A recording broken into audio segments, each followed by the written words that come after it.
Okay, we'll see how this works. Yes, I am driving. I am safe. Look, seatbelt. Everything's fine. Don't need to look at the camera to talk. And I kind of have limited time to get this done. It's, as you can see, behind my steering wheel. I'm not holding it. So, don't worry. We're being safe. Sorry for the irritating steering wheel randomly throughout it. So hello again, and sorry for the absence, truly. I wanted to make this video, obviously, to let everybody kind of just know what's been going on, why I've been away.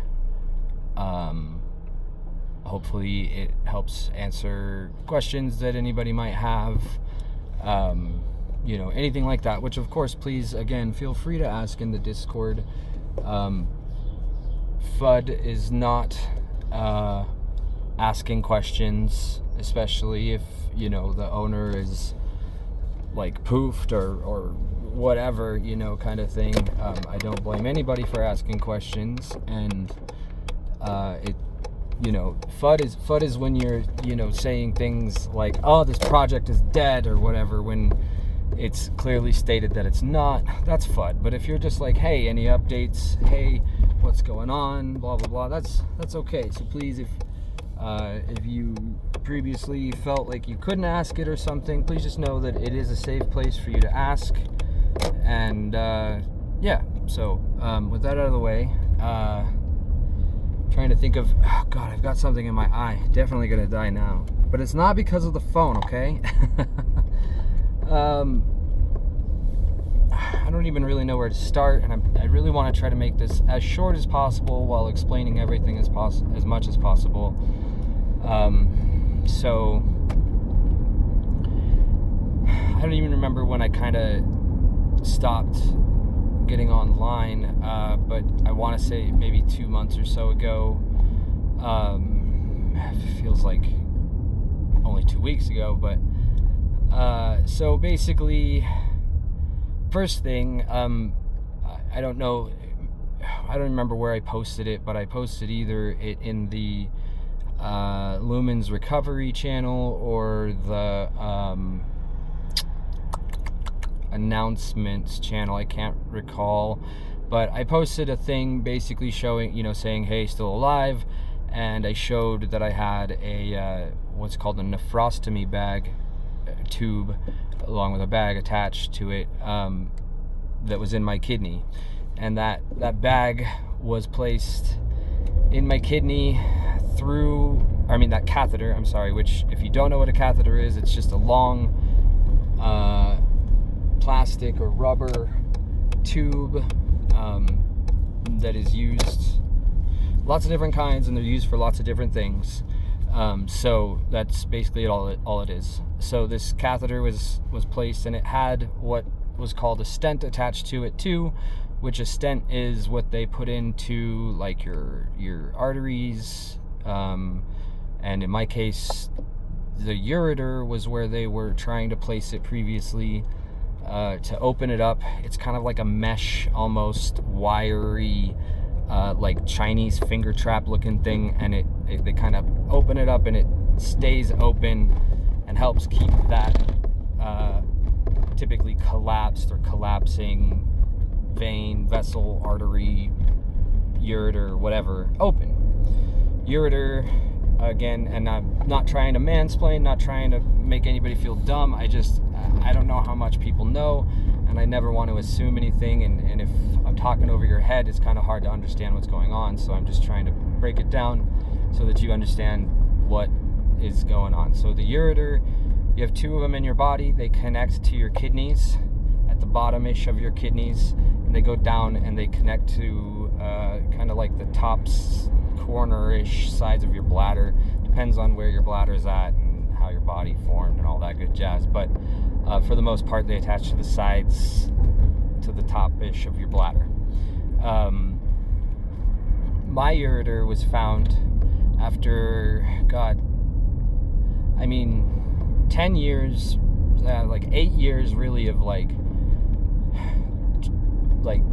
pain and doing things to try to figure out what was going on, but probably the last like 5 years really trying to figure out what was happening, most specifically with my kidney pain, and if it was related to the other issues that I was having happening for the length of time before that, totaling 8 years. So what ended up happening was that my doctor at the time basically was like, no, I don't think that it's obstruction. It doesn't look like an obstruction. Basically saying that, from the scans and everything that I see, and he was not a urologist, keep that in mind. Basically, I don't know if it's an obstruction. So he tried to refer me out to another urologist that I had seen previously out of town, so that I could try to see somebody, because the urologist in town literally like everybody hates, and he's just doing the job so that he can get probably debt paid off, if I had to guess, and deal with like 70-year-old patients only, because he literally told me that he won't help me with anything except my medical supplies, prescriptions, and my urinary tract infections and kidney infections. Besides that, he doesn't want to hear about it. So I had to get a completely new doctor. So I tried to get referred out of town. And again, this was quite a long time ago, like 5 years ago. And this is just backstory, trying to give you guys context of what has all been going on. So I tried to get referred out of town to a doctor that I had seen previously, and the doctor denied it, which I didn't even know could happen, saying that basically, nothing looked different from the last time that he saw me, and the last time he saw me,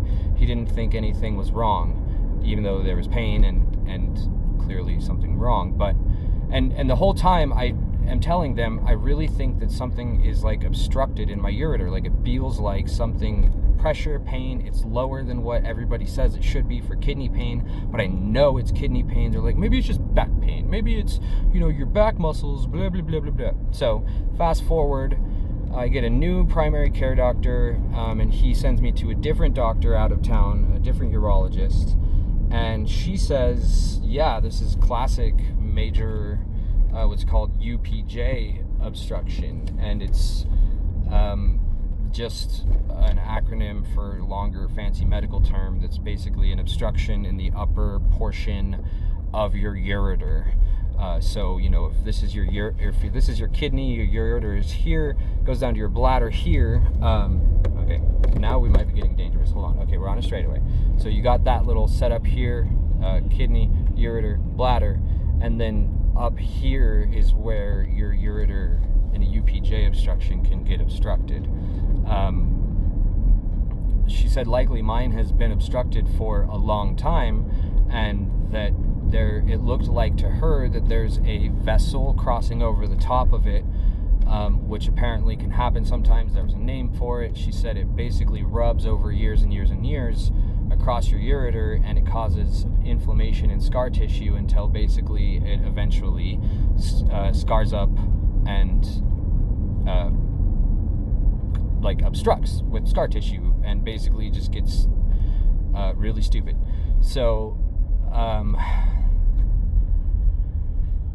she tells me, okay, kind of one way that we can test this theory is with a little experiment by putting in a nephrostomy tube, which is supposed to be this really small. Go ahead then. Go. Jesus Christ. You wait for so long. People do not know how to go if they are at a four-way flashing red light. Like, oh my God. Anyway, so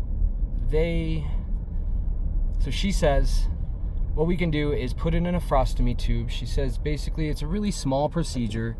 It's nothing really big or anything. It's just simply, you go into the clinic room, they kind of slice into your back a little bit after giving you some local anesthesia there, make sure you don't feel the pain, and then they basically poke a needle into your back and essentially stick the catheter into the hole in your kidney, and bada bing bada boom, Bob's your uncle, So essentially, I'm driving right by my old landlord. Man, he just does not look good. Oh, still never fixed his car or anything either. Poor guy. Anyway, so we decide that we're going to do this procedure. I say, okay, you know, that sounds good to me. I have no problems with this nephrostomy tube. Like, I'm a little nervous about it, but it's not a big deal, especially because she said, you know, it's only going in your kidney, so you're still going to have to use the bathroom regularly in order to drain your bladder, because your left side of your left kidney is going to be still just draining into your bladder regularly. Okay, sounds legitimate enough to me, like, you know, seems legit. So I tell them, you know, let's go ahead and do it. They schedule me this surgery with the cath lab, which is basically a specialized department that does the catheterizations in your heart, ureters, blah, blah, blah. My dad actually started the cath lab in multiple cities, including the town that I'm in here. He was a traveling cardiovascular invasive specialist, which was CVIS, and he was also like the director of the director of radiology here, and also I think the director of the cath lab, but specifically anyway, sorry, tangent. This little, I guess, history, backstory, get to know me better. So I am waiting for the surgery. They tell me, again, you know, remember, again, they told me it was going to be this really simple thing, but they scheduled me for the cath lab. So I'm kind of confused because I know how the cath lab goes. I've been in the one here in town. It's essentially an outpatient procedure normally. So you go and you do typically come back the next day, but it's not as simple as, like, you know, literally in the office, like what my urologist was telling me it would be. It made sense to me that it would be in the office because it shouldn't have to go in super far. Your kidneys are not very far away from your backside if you're cutting just directly in, kind of thing. So, you know, 3-4 inches, maybe 6 at the most, is probably all they really need to go in. It didn't seem weird to me that they wouldn't do it just in the office, kind of thing, you know. Many things are done in the office that are surprisingly, like, a little bit bloody, but it's not that big of a deal, you know. Come up on the surgery, and we go stay the night because it's out of town. Get up, go to the hospital really early, and the doctor comes in and says, and I forgot to preface this, previously, before this surgery, my urologist had tried to do a surgery where she scoped my bladder to make sure I didn't have cancer, no cancer, and also tried to put a stent in through the bladder side of my ureter, which is smaller than on the side of your kidney. The kidney side of your ureter is like as big as your kidney's like bottom little quadrant, and then, you know, tapers off as it goes towards your bladder. So it made sense to me to do it from the kidney side, but I think she was just trying to see if she could do it from that side. She said we could absolutely not get it we could not get the stent placed. I couldn't get anything into your ureter. It is super, super obstructed and, like, tight. It's like, okay, fine. So I go, you know, like a couple weeks later to get this other procedure done. Go there, the guy comes in and he goes, hey, so have you ever had a stent placed before? And I was like, well, you know, they tried, but they failed because they tried to go in from the bladder side, and I thought that's what I was coming here for today, but she told me we were just placing the nephrostomy tube. And he kind of rolls his eyes in this like almost like idiots way and goes, yeah, so what we're going to do today, and he explains to me the procedure. And I kind of just zoned out, to be honest with you, because I really started getting anxious for some reason at this point, and I don't know why. I'm typically, that was my 40th, that one, maybe the one afterwards was my 40th major surgery. So, like, I am, and that's not including more minor operations. So I'm pretty used to doing, like, hospital stuff, and it doesn't typically make me nervous. I'm, you know, a little nervous going under anesthesia sometimes, but for the most part, once it hits me, I'm like, okay, bye guys, and I say bye to all the people, because I'm used to it right now, by now, and it's not so much of a big deal. However, I was really nervous, and I didn't know why. I just attributed it to my kidney, it being my kidney or something. I just didn't know why, but I was nervous as fuck. So he tells me what they're going to do, and he explains a much more complicated procedure than what the doctor told to me, but I just, again, kind of nodded and was like, yeah, sounds right. Yeah, you know, sign the consent form, of course. And then we go forward. Something else happened that was a little bit weird, like with the nurses, but it had no real relation. It was just kind of weird in as far as like their like how well they worked. But anyway, I think when I got taken back, I asked, that was the first time I asked if they had been in contact with my urologist, and I was told yes, we are, of course. And specifically I asked about the basically change to the operation in placing a stent versus just a nephrostomy tube. So, and at this point I'm still under the impression that I'm gonna have just a nephrostomy tube in my kidney, not like anywhere else, just in my kidney, but that they might be placing a stent in my ureter, but I wasn't sure. I didn't really understand how it all worked. I just know like what the words are, what the things are, because like I've dealt with some of the things before, and I've also, like I said, my dad, so you know, I just had some little bit of knowledge about it. So I'm just like kind of, so they take me down. I asked again, I think I asked the doctor this time, and he was like, yeah, of course. And he kind of sounded irritated, but like kind of like, yeah, duh. I was like, okay. And I was shaking so bad. Like my hand was just shaking so badly before the procedure, and the nurse noticed, and she's like, are you nervous? So they gave me some sedatives and everything. Procedure starts. They tell me it's about to start, because it is supposed to be a like conscious sedation. You're supposed to be awake. Not that you need to be, but you don't need to be placed under full anesthesia. So they tell me they're going to start the procedure. They'd given me fentanyl and a drug called Versed, which is a pretty potent benzodiazepine, if you know what that is. It basically makes you sleepy as fuck, and it also has the added effect of making you forget basically the entire time that the drug is active. So you can be conscious, but also like not know anything's happening at all. Even though you might experience pain and everything, you won't typically remember it. However, and this is, I think, maybe only the second time I've ever woken up from Versed, ironically. They go to, so they're starting, I feel them cut, I feel them, you know, place the what's called a glide wire in with a catheter, and they're doing it all under what's called fluoroscopy. So there's a big giant fucking TV right next to me, to the side of me, showing like all of this in almost like an x-ray view. And so all of a sudden I kind of start getting sleepy, like from the drugs, and I remember like basically going to sleep or closing my eyes, and I was face down with like my head down basically the whole time.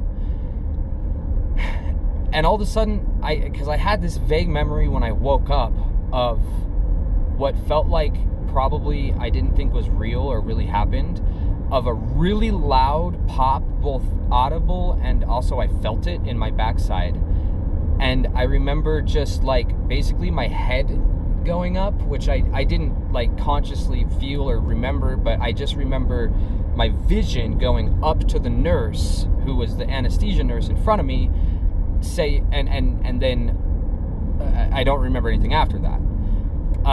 What I did look at though is on my chart, you see pretty normal, you know, stable Versed, fentanyl, and then it talks about, you know, glide wire placed, blah, blah, blah, blah, blah, blah. And then all of a sudden at one point, it's just Versed, fentanyl, back to back to back to back to back medication. And I think that was when the pop happened, because what they did was they shoved the catheter through the really super duper tightly fucking obstructed ureter that was the problem. Sorry about the beep. They weren't supposed to. They weren't supposed to. They were just supposed to place it in my kidney, but he just took it upon himself to change what they did and do something different. So basically, I woke up in immense pain. I mean, fucking horrible pain. And I told the nurse, like, I'm in so much pain right now. And they had my catheter capped off. And I was like, this is just, I cannot believe how much I'm like super, super much in pain. And they handed me 2 nephrostomy tubes. Oh fuck, I needed to go somewhere else. Or bags rather. So basically, they handed me, what is this? I just found $20. Where the fuck did this come from? Hell yeah! What the fuck? How did $20 just... Okay. Anyway, I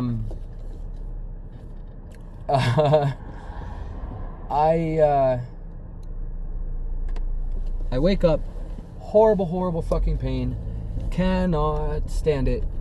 They told me that they couldn't give me any pain medicine because I had pain medicine and that I just needed to take that. However, that pain medicine I have a contract for and I'm not allowed to take it for other shit. Like, if other doctors prescribe me stuff out of, like, coming out of surgery or something, it's okay. But, like, I have to let my doctor know. But also, I can't just take my pain medicine extra simply because I'm in surgery or I came out of surgery and they told me to. Like, they're not the same clinic. They're not related in any way. And that will make me lose my pain medicine. So, I tell them that and they're like, well, we can't give you anything. And they even lied to me and said that they didn't have anything stronger than that when they literally gave me something stronger than that before. Just literally a lie. Because they thought I was seeking, I guess, which just was insane to me. I was in so much fucking pain. So they tell me about how to, like, attach the nephrostomy bag, and they tell me that the doctor comes in, or no, the doctor told me when I woke up that I would need to uncap it if it felt like there was pain, pressure, or if I was running a fever. And so when I woke up after, because that was like right out of recovery, and then you have some time outside of that. I'm sorry about the blinker. I hope it's not too loud. Oops. Anywho, I tell them, I tell the nurse, it really hurts badly, like really, really badly. Can we please drain it now? Because, like, can we attach a catheter now? Because it hurts so bad. And she goes, well, the doctor doesn't typically like to have them drained, like, in the clinic. So, I can go ask him if you really want me to. And I was just like, no, that's fine. We'll leave. So we left. And it was an 1.5-hour drive home or so, over so many fucking bumps and everything. And I was just in so much pain. And I was trying to use the bathroom normally, as I was told I would need to do, and nothing was coming out. And I was just like, I don't understand what's happening. I don't get it. It must be because it's right out of surgery or something. I don't get it. So we finally get home after, like I said, 1.5 hours of just the fucking worst roads.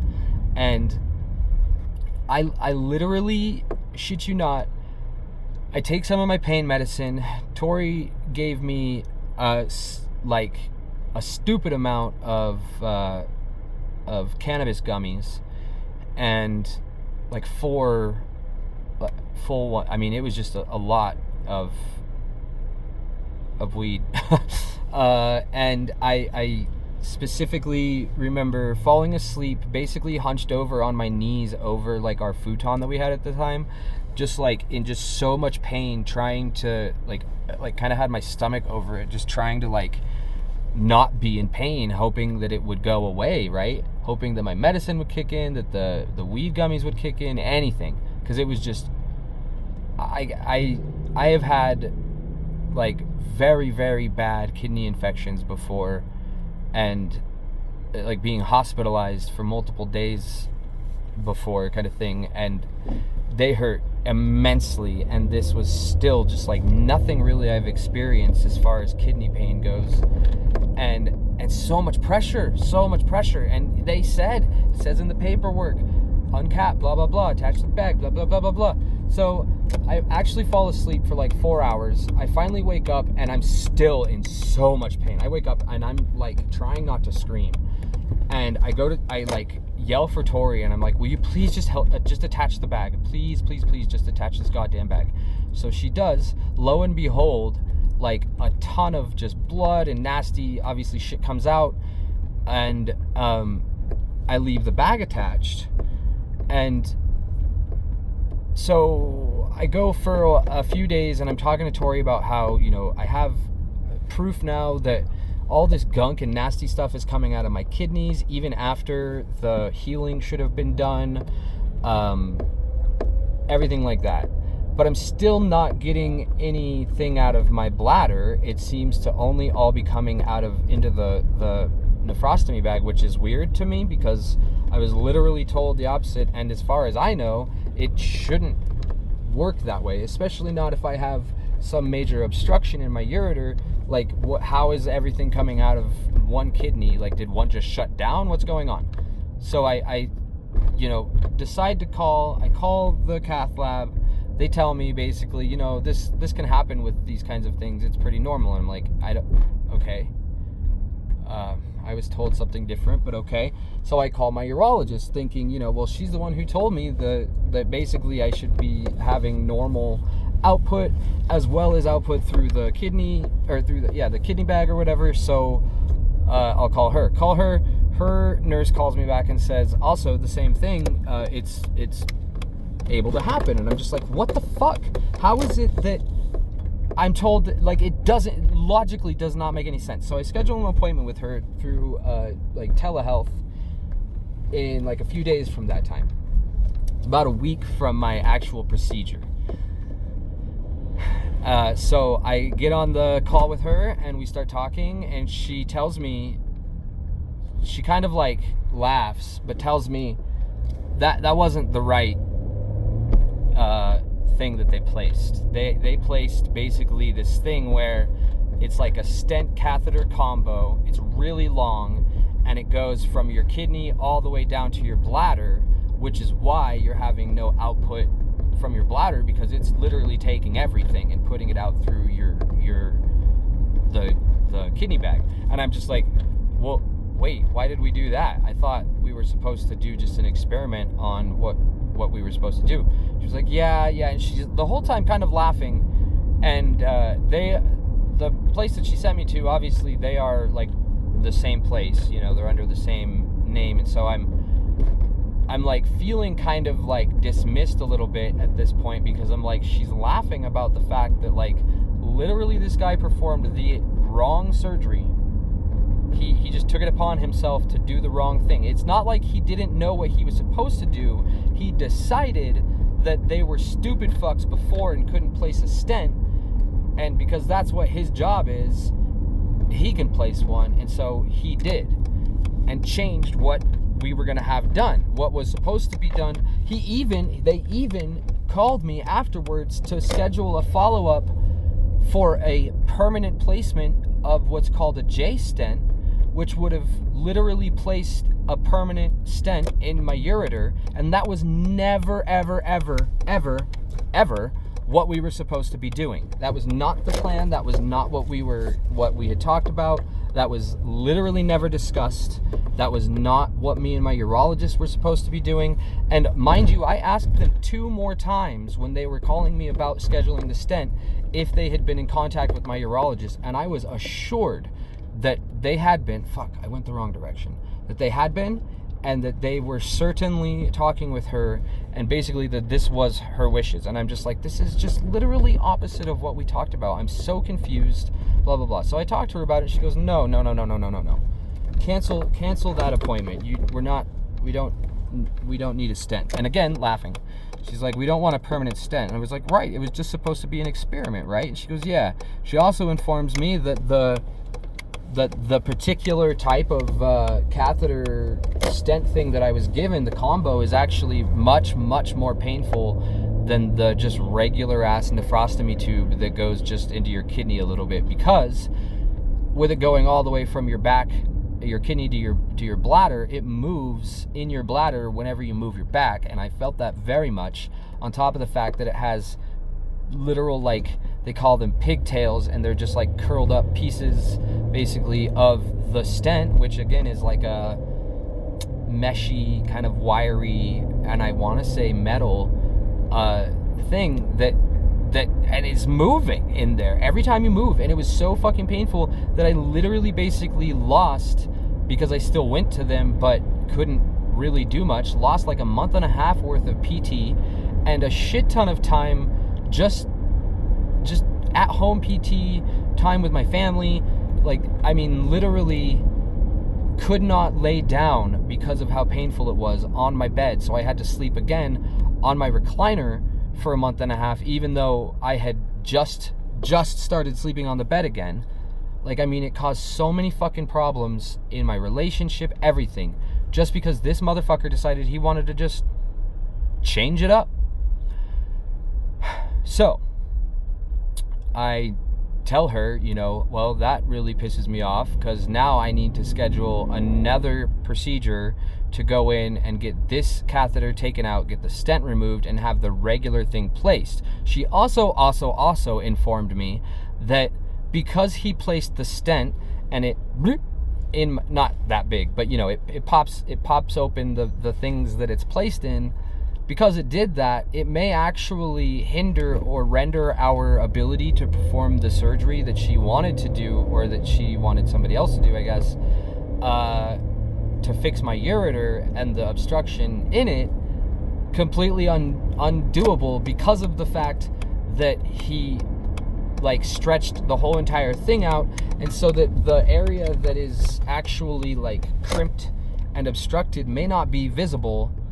And also, it may not help the flow at all, just because it's all stretched out, kind of thing. Basically, he fucked everything up, everything up, and she just laughed it off, basically. And so I tell her I don't want to be sent back to them because I don't trust that guy. I need to go somewhere else. I tell her I want to go to a different place. They try to get me scheduled there, and somehow their referral never goes through, but my primary care physician sends one, and it literally goes through that day, so I have no fucking clue. But basically, that was taking forever. So at the month and a half mark or so, maybe even roughly 2 months, I had walked out of the bathroom.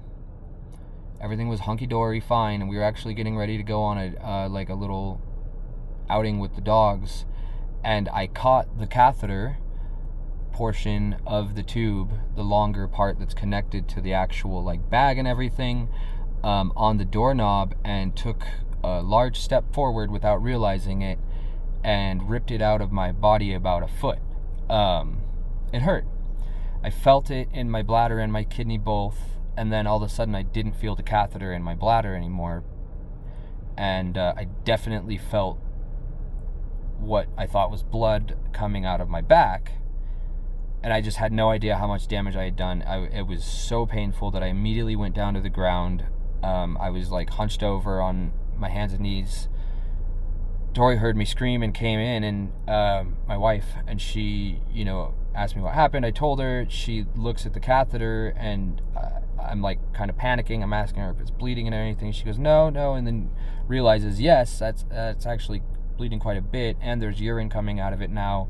And I was like, okay, we need to get to the hospital. But I couldn't get up, because if I got up on my back, it just like came out like crazy. So with blood and urine. Sorry if it grosses you out. I'll try to remind myself here at this point to put a disclaimer at the beginning of the video that there may be some parts that people want to skip over, trigger warnings for potentially like non-physical but other ways of abusive situations, and suicidal talk. Just also here now, trigger warnings going forward, I guess, if I forget to put it in.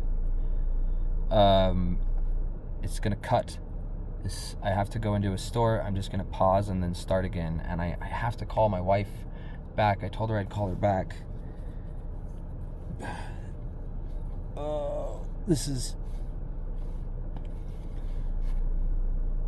it's a very complex thing. It's already 34 minutes, and I'm very sorry. So bear with me if you've made it this far already. Obviously, this is just going to be a cut, but maybe take a break, go drink some water, come back to it, you know, if you need to. You don't have to watch this all in one sitting. So I'll be back in a flash. Okay, this is kind of funny, I'm not gonna lie. I'm gonna do this just because it makes me laugh.